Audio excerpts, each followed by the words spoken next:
this bill appears to be a solution in search of a problem. No one is threatening IVF. No one is threatening traditional contraception at all in this state. And so this bill seemed to be preemptively going forward to solve something that we don't even have a problem for. So that's been a concern of mine, and I would want folks to know that, because it appears on the surface that maybe we had some effort being pushed that would hurt the ability of folks, just like friends that I have that have used IVF, to have some beautiful, wonderful children that are a blessing to the Lord. And I wouldn't want to hurt or harm that at all. I think that's why this is damaging, because it seems that it can do damage and take away from the strong pro-life stance that the state of Tennessee has taken. You're listening to Faith in Action. I'm your host, Matthew Nowlin. And I'm Sean Graham.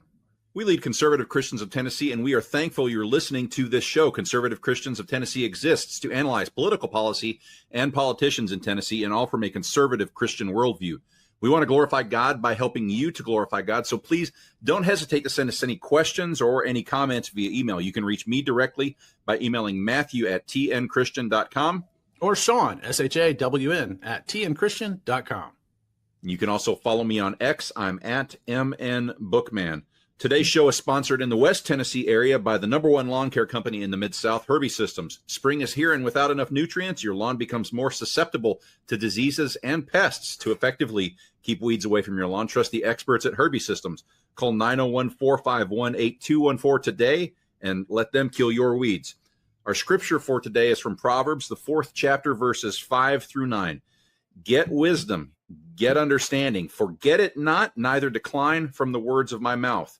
Forsake her not, and she shall preserve thee. Love her, and she shall keep thee.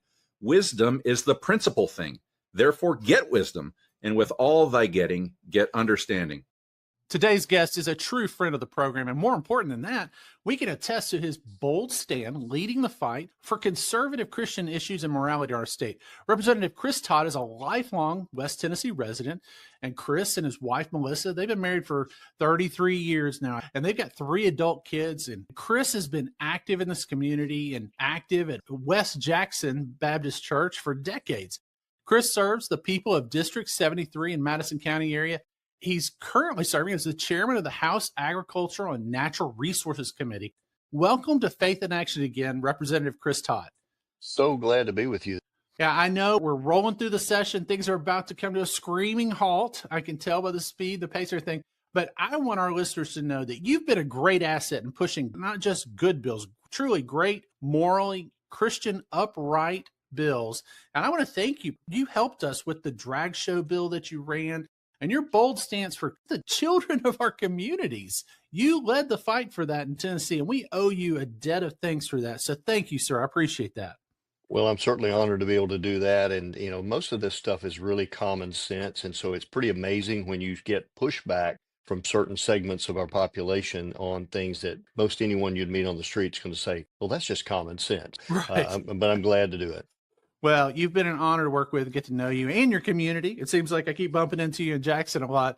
Today, we're going to focus on one bill. But before we get to HB 533, explain where Tennessee stands now on abortion. I'm hearing rumors from people around here that abortions might have actually increased in Tennessee, and I don't understand how that's possible. Can you explain how it's legal for these abortifacients to be coming in to our state? I know our friend Gino Bolso's got a bill that I think you know more about. Well, it was alarming to me as well to learn this when I was part of the General Assembly that passed the trigger bill, where if something were to happen to Roe v. Wade getting overturned, then we would automatically have something in place that sets us up to be a true pro-life state. We did that. And sure enough, much to many's amazement, we did get that situation overturned. But going forward, put that in the state's laps, and we were already there. We already had everything lined up. But this one situation, this one segment of the abortion industry that I'm sure is very lucrative is still going on. To learn that has been extremely disheartening, but many folks here are very interested in fighting this battle along with, and Representative Bolso is just a true champion for life, protecting the unborn, and he's very creative in the way he goes about his work here.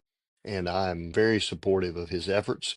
He is working to make sure that we have the ability to enforce that provision in our state that makes it illegal for these drugs to be shipped in, Mm. but up to this point has been very difficult to enforce. So it's going to put a situation in place where folks can sue someone associated with shipping these into the state, folks that are selling those, companies that are selling those to individuals and facilitating them getting into our state. So looking very much forward to continue supporting that. That is great stuff. And I'm glad to hear you guys are all on the same page with that. And there's not a disjointed faction here. Then you guys are trying to run different stuff. I appreciate that you guys are coordinating the effort on that. Thank you guys for it. And the long-term fight that you guys have, it may not have got all the way through this session, but it's not dead. It's still going to come back, right? Absolutely. Other neat thing about this is with this particular fight, I don't see any of us clamoring to get credit for it, to have our name out there or anything. It's just let's get it done, whatever it takes. Let's just do the hard work behind the scenes, talk to members and make sure they know exactly what they're voting on and get across the finish line. No matter who gets credit for it long term, let's just get it done. I love that. I think that's what really makes me respect so many of you guys who stand up and you namelessly fight for these issues. And I love watching that. I know you guys take a lot of black eyes from the public, but you deserve a lot of credit for that because the stuff y'all are doing behind the scenes to get the life issues pushed forward. I appreciate it. And I wish our listeners could appreciate all that y'all do. I know they don't know the hours y'all put in on it, but thank you, sir. I appreciate that. Again, glad to do it. And you're right. The average citizen just doesn't see the details and what goes into this behind the scenes. And quite often, when I explain to them, when they ask me a specific question, I tell them how any part of the process works. They usually wrinkle up their nose and say, how in the world do you stand that? Why would anybody want to do that? That's But right. at least for me, for a period of time, it's interesting and I feel like I'm accomplishing something and part of a group of folks that is intentional about accomplishing some really good things for the Lord because He's put me here. He's given me the tools, even though many of these tools I didn't have previously, but He has equipped me to do the job He asked me to do. And I cannot do anything but to show up for work and do the absolute best every day, no matter how many hours it takes to get the job done. Awesome. That is incredible. And I love sharing that. I love talking to you about this stuff because it just is attractive. And so much about politics is revolting. And I Yes. love being able to talk about this good stuff and share it. And when you have these great stories, people look at you like, is that the same political arm I know? And it's true. You guys are great fighters, good Christian leaders in the community. And I love being able to share it with you.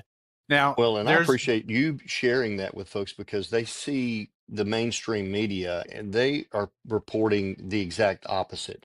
I mean, there was a story out last week that actually involved me in it, and they were so disingenuous. Every single outlet, I believe, was about the situation that took place, but we really didn't have anybody that was just in the middle telling the truth about what Mm, actually happened. And so that's frustrating to see.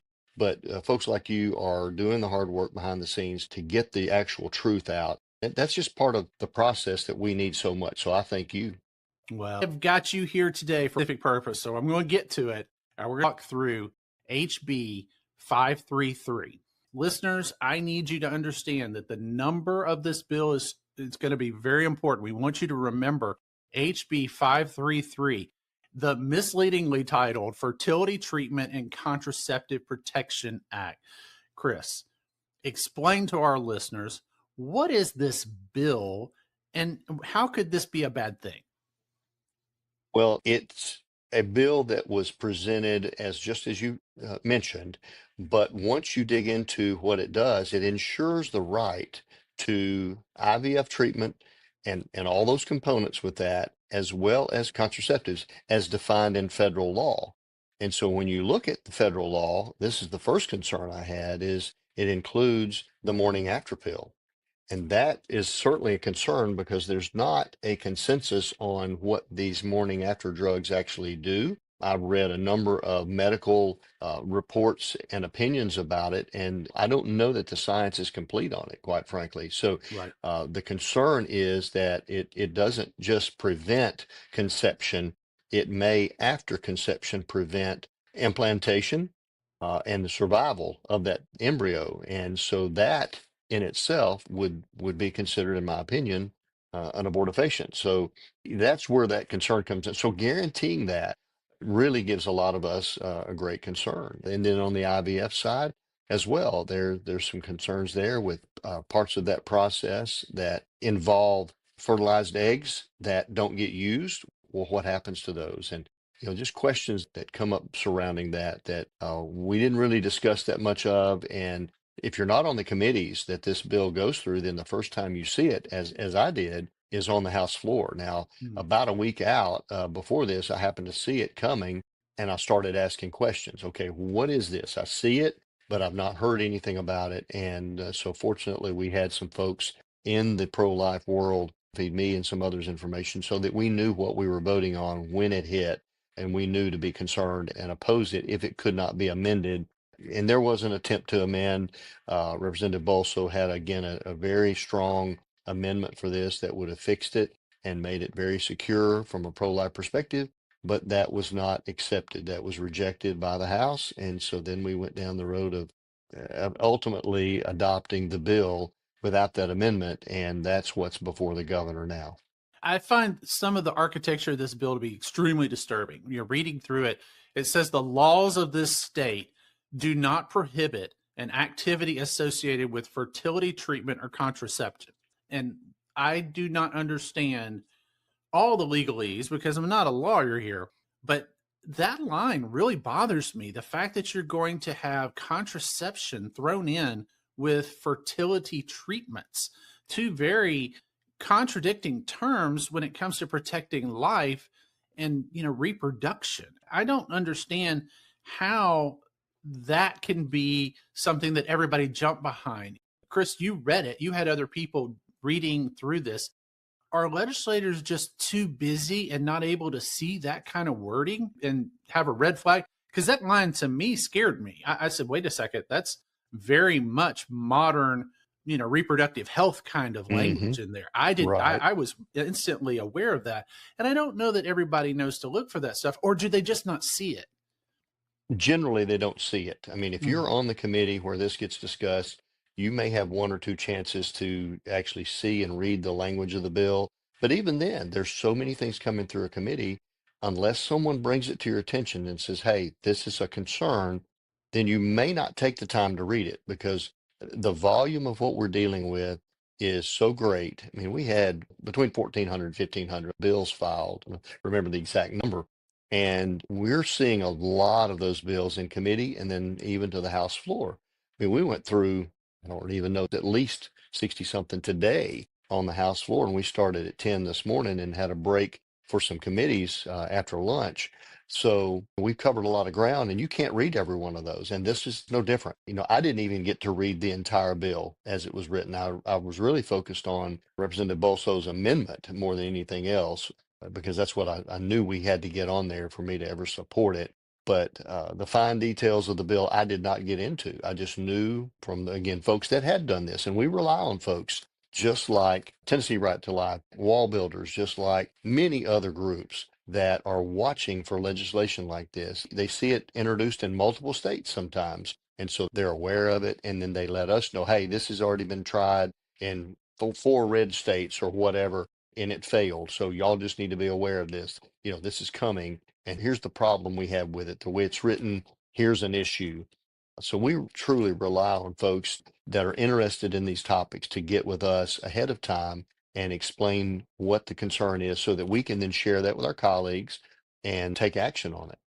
And taking action is exactly what you've done. Tell our listeners what you did to activate not only the citizens of the state, but you went and directed action for other legislators to do. And this is really what attracted me to what you were doing. Your action here, we promote action items all the time. And you took an action here. Tell our listeners what you did.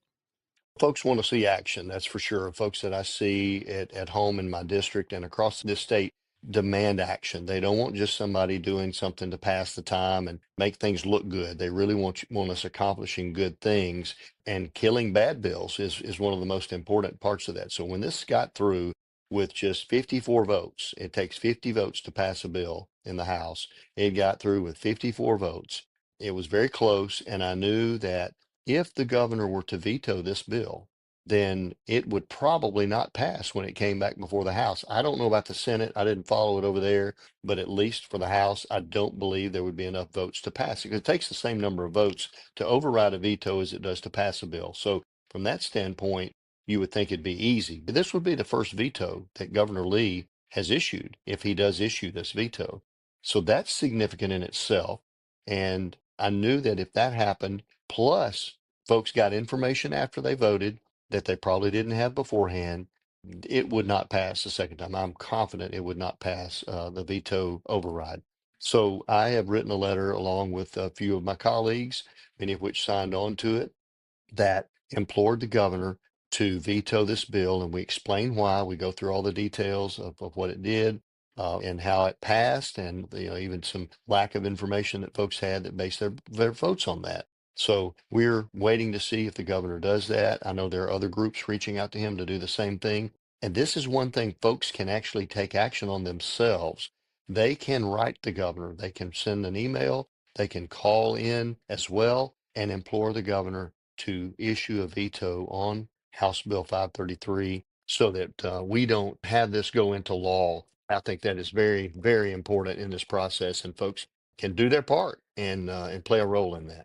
Yeah, and listeners, if you're interested in telling the governor that you want this veto, I encourage you, go online to tn.gov, go to the governor's page. That's tn.gov/governors. And then on there, he's got a contact page, and you can commit your name, just like what Representative Todd put his neck on the line. And he sent a letter official with Tennessee letterhead to the governor saying, I want a veto. And guess what, citizens? You have the exact same right. You can tell the governor, I want you to veto HB 533 because it's a Trojan horse. Chris, I think it's very clear. You and I see this.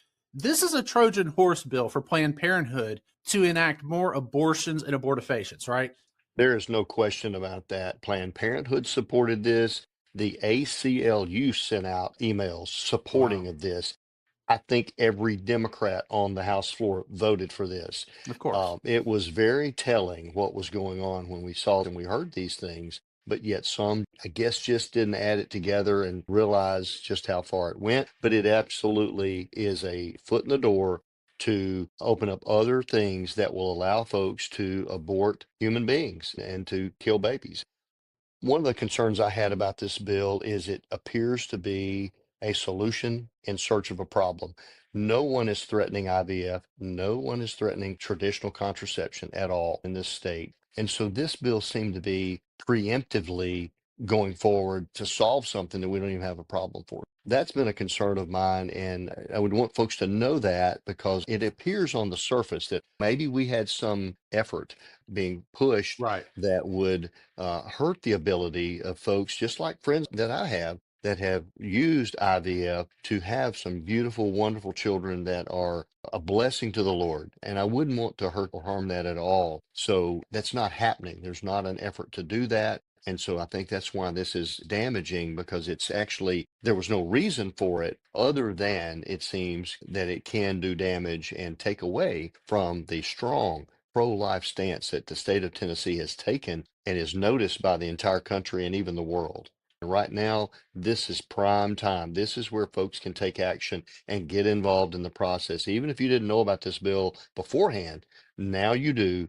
Now is the time to take action. Let the governor hear from you. I believe it will make a difference. And we have it such a short window of time. There's a 10-day window where if he doesn't do anything, a bill becomes law. But if he vetoes it in that 10-day window, if he hears from us, it gets kicked back to you guys, right? That's exactly right. If we are still in session. And once we're out of session, then I don't think anyone would call us back to try to override this veto. It would take a significant portion of both the House and Senate to do that, and I don't believe that will happen. So I think if he vetoes it before or after we leave, then I believe it's a done deal. Are there any other options? If this doesn't get vetoed, when the drag bill passed, the fight against it didn't seem to stop. But if something like this passes, do we have the ability to continue to fighting it like they fought some of our good bills? Oh, absolutely. Next year, we could file a bill that would repeal this law. When I started 7 years ago, the very first bill I carried and passed into law repealed a law that was on the books for less than 1 year. And because we discovered some problems with it, I had someone in my district bring this issue to me and say, hey, our business is going to be hurt because of this law. And so when we looked into it, decided, okay, this is worth fighting. And I was able to get that bad bill, bad law that was on the books repealed in less than 1 year. So it can be done. That is the positive outlook. I want people to realize their input at this moment in time, in this 10-day window, if they speak up, if they go to tn.gov, go to the governor's page, send him that notice. At this moment, you're going to save us what could be potentially years of lawsuits and lots of wrangling on this issue. But most importantly, it'd be the easiest way to protect life, wouldn't it? It absolutely would, because trying to repeal this once it's passed into law is not an easy process. I got very fortunate on the one I was referring to because the sponsor of that bill was no longer in the General Assembly. It was a protectionist bill for a company in that representative district, and no one really cared about it. This is going to be different. There are folks here that care about this, and it will not be easy to repeal it. So we need to stop it now before it ever is signed into law. Listeners, I'm going to advocate here that you reach out to your pastor, to your community leaders, reach out to other people and encourage them to go directly to the governor in this moment. You can stop Planned Parenthood in Tennessee. This push to get into our reproductive health initiatives, as they like to call it, this is a wicked, wicked attack on the unborn in Tennessee. And you and I and everyone in here can get behind the work that Chris is doing. Chris, the letter was really well done. You did a great job getting other people to put their neck on the line and send a letter to the governor. Is it hard to do that? I mean, you're taking a bold step. You do such a good job with it. Is that scary at all?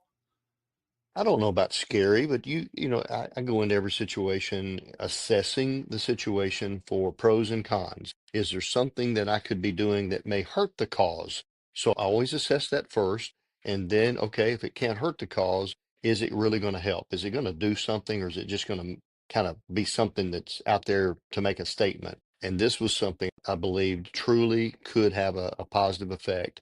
And so certainly willing to do that. And as you saw, I believe it was 10 other signers of the letter that put their name on the line. And everybody knows there's a little bit of risk with that, because each year when the governor works on his proposed budget, there's always things that you're interested in.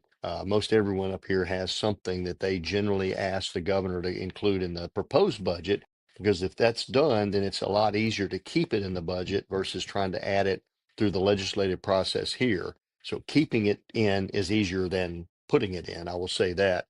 So, there's that, risk if you're insulting to the governor, or if it's perceived that way, then, that could have some negative consequences. I mean, he's human just like I am. And, sometimes memories are not short, and folks can remember a bad feeling they had about a person. So you always assess that. And so I think the way we went about this, it was not insulting. It was just informative, and just implored him to do that. The other part of this, I would want you guys to know, not only is it important for folks to get involved and to make their voices heard, and really stick with us on this to get this reversed, but watch in the future, be a part of the process as much as you can. If you're That's part of an right. organization, part of a group that follows a certain type of a certain topic or certain type of legislation. For example, my whole start in the legislative world was with a small business association that watched out for legislation dealing with small businesses. Those folks can keep you informed about these topics, and so it's very important for you to take on any topic you're interested in, and find a group that's watching for that, because you can't be up here every day. You can't tune in every day. Everything we do is live streamed, and it's recorded so you can watch it later. but it's still very difficult to spend that many hours for an average person. It's I know I never could impossible. do it. It just pretty It's much not is impossible. possible. Yes, yes. That I is try to true. watch what y'all are doing, and it's just too much. There's so much that slips by. So you got to have friends, you got to have groups, and you got to be connected to people like you who are willing to talk and get the word out. I thank you for that, Chris, and I appreciate the effort. I hope that this does get overturned, and I hope that we save lots of unborn babies. So thank you. Folks, that's going to do it for today. If you want to hear more about this or other topics from a Christian worldview, head on over to botradionetwork.com and search for Faith in Action. There we have links to over 5 years of past shows, and you can listen to a wide range of guests sharing their wisdom about current events that affect Tennessee and all of the Mid-South. So join us right now in contacting the governor. Go to tn.gov and look at the governor's page. Send him a note politely saying, please veto this bill. And remember, we say it every week, the Lord shall reign forever and ever.